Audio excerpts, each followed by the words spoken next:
Hello everyone, I'm Mike Dial, and in this video I'll be unboxing the 540 with X3 technology.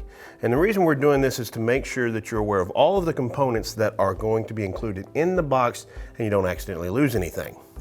So to begin with, it's a lot easier if we just remove these straps by pulling them over to the side instead of cutting them. Now, once those straps are removed, I'm gonna lift the cardboard up, and there's little handheld pockets here, but be careful, don't stick your fingers all the way in so that you don't remove the styrofoam blocks that are gonna be on top of the heater and holding all of our components. Now, with the top removed, we can look and see what's gonna be inside. And the first thing is gonna be the installation manual. It's going to have all the critical information that you need as far as hooking everything up and making sure that it's done correctly so that it will work right.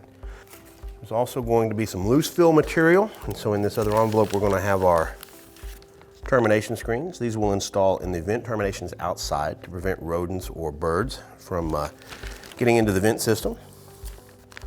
We'll also have our product registration card so we can fill out the product registration, register that with the manufacturer. And a warranty sheet. This is going to have all the details specific to your water heater about the warranty.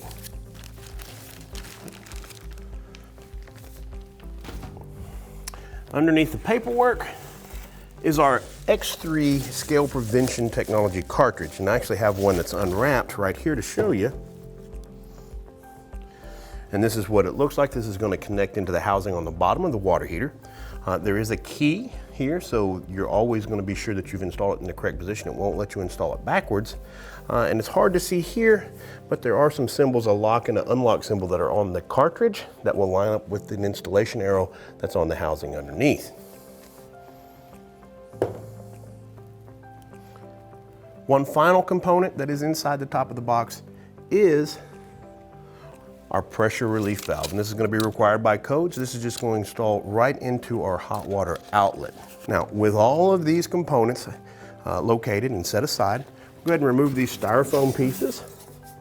We're ready to lift the heater out now and install it.